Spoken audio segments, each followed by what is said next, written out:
So basically, if you can get yourself to apply the conscious reins to your daydreams, to the little movie snippets that you keep imagining in your mind, because the pineal gland is a projector of light. It's literally a projector of light. You have the root chakra, right? And as you work the energy up from the root to the sacral and so on and so forth up to the pineal, you start to take conscious control, or at the very least, conscious notice of the little movie clips you keep playing over and over in your mind. And then when it comes down to the crystallization of that visual or that vision, which the imagination, the prefix of the word being image, right? The images that you're producing in your mind are crystallizing. Now, a pineal gland, as I said, is the light projector. Just as in the physical world, a projector sends forth light onto a blank slate.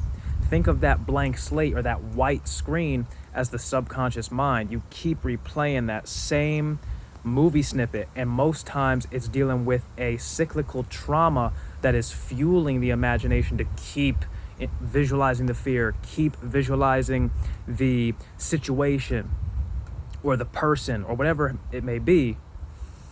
Apply the conscious reins to the imagination or to the daydream or the day's dream, because again, when that final product or that final materialization comes to fruition, you don't want to take responsibility for the outcome.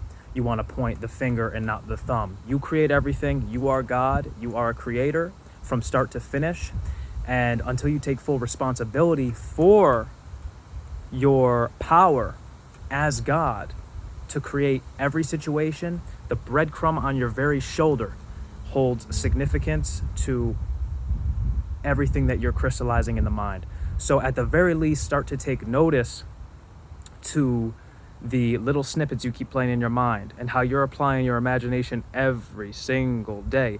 This is the first eye right here. It's not the third eye. These facial eyes are merely physical. They're seeing a fractalized, spectrum of what is really going on in the subtle plane, in the spiritual. That is why we say to fill the body with less dense light, or less of the density. This way you can take on more spirit. The blood is liquid spirit, but the breath is spirit itself. You can't see the wind, but you feel it on you.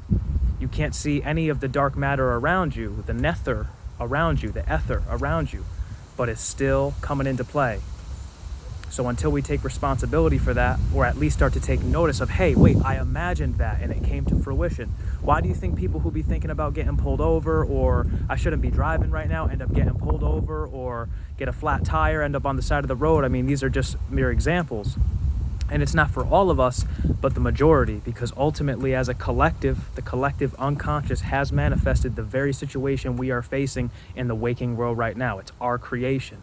It's been marketed to us and sold to us and influenced subtly by marketing and cultural, paradigms, indoctrination through the school system, etc. So when you fully start to recognize your God power as I envision that, and you have to dive into the subconscious. You got to dive into the subconscious.